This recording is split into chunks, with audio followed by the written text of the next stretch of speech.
A trucker named Marcus was 3 hours from home, 19 hours on the road. His eyes felt like sandpaper. His hands were shaking on the wheel. He doesn't remember the next 4 seconds. When he woke up, his rig was in the median, grass and dirt spraying across the windshield, and he was still doing 60 miles an hour. He survived. The guardrail he missed by 11 feet did not. Every single day, thousands of American truckers push themselves past 20 hours awake, not because they're careless, because the system is built to make them. This is how they survive it, and how many of them don't. Federal law says a trucker can drive 11 hours before a mandatory break. 14 hours on duty total. That's the rule. But the rule was written for a world that doesn't match the road.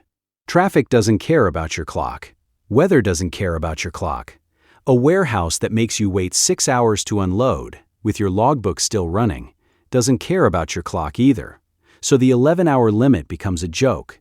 Truckers call it chasing the clock. And when the clock runs out before the miles do, some of them keep driving anyway. 20-hour days aren't rare. For long-haul drivers under deadline pressure, they're routine. Here's what most people don't understand. You don't need to fall asleep at the wheel to become a danger on the road.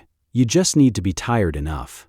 Researchers have measured it directly. Stay awake for 18 hours straight, and your reaction time and coordination match someone with a blood alcohol level of 0.05. Stay awake for 24 hours, and you're functionally as impaired as someone at 0.10, legally drunk in every state in the country. Truckers pushing 20-hour shifts are operating 80,000-pound vehicles in a state most of us would call intoxicated. And it gets worse. Sleep deprivation doesn't feel like falling asleep. It feels like your brain quietly clocking out while your body keeps going. It's called a microsleep, a lapse of 1 to 30 seconds where your eyes may even stay open, but your brain goes dark. At highway speed, a 4-second microsleep carries a truck the length of a football field with nobody actually driving it. Drivers describe it the same way, over and over. The white lines start to blur into ribbons. Road signs seem to move when they shouldn't. Some see animals that were never there. One driver said he had a full conversation with a passenger who didn't exist for almost a minute before he realized his cab was empty the entire time. This isn't tiredness. It's a slow-motion hallucination behind the wheel of a semi-truck. So how do they make it through the 20th hour without becoming Marcus in the median? Caffeine, stacked, not one coffee, a system. Energy drinks on a rotation. Caffeine pills for the crash points. 5-hour shots timed for the deadest hours of the night, usually 2 to 5 a.m., when the body's internal clock fights hardest to shut down. Veteran drivers know caffeine doesn't fix fatigue. It just borrows time from tomorrow's exhaustion. Cold air is a weapon. Cracking the window at 70 miles an hour in January isn't misery for its own sake. Cold shocks the nervous system awake for a few critical minutes.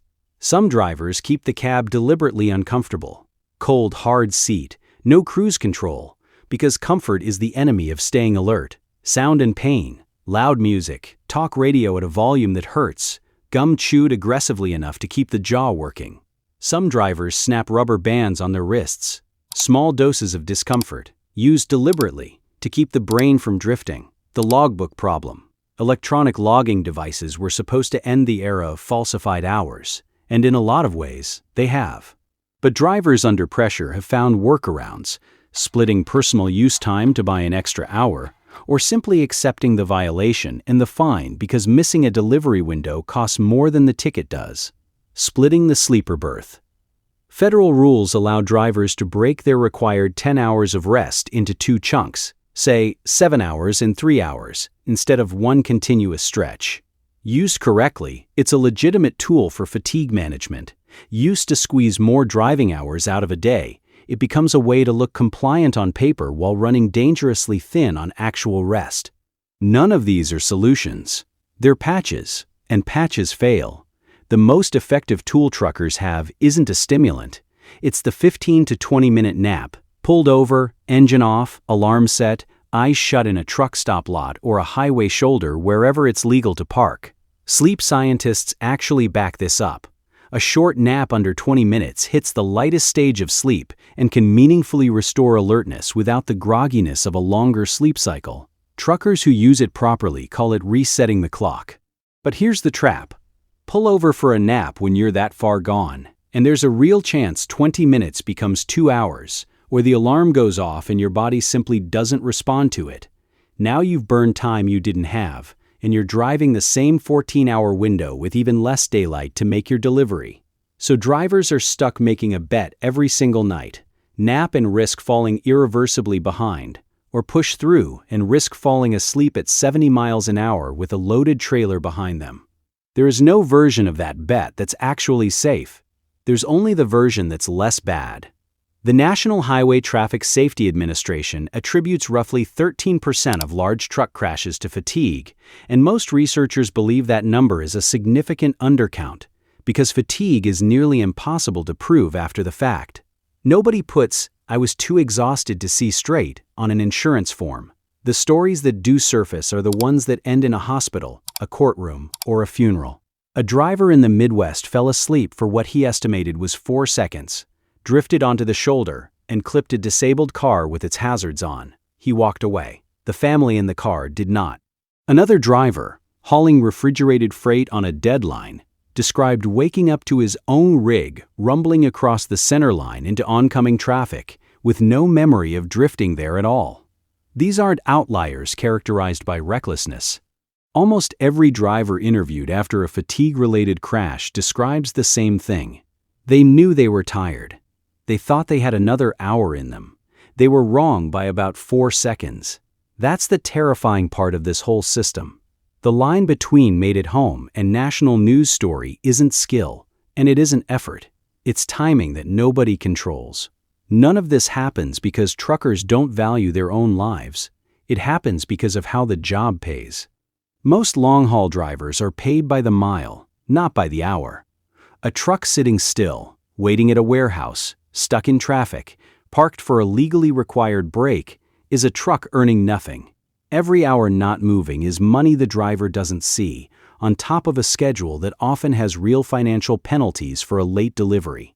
Add in a driver shortage that keeps freight volumes high and deadlines tight, and you get an entire industry quietly incentivized to treat sleep as the first thing to cut.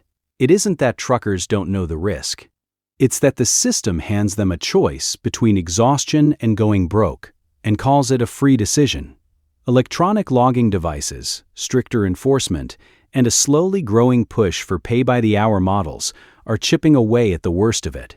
But for now, the 20-hour shift is still a quiet, unofficial part of American trucking, running on caffeine, cold air, and a bet against your own body that nobody should have to keep making.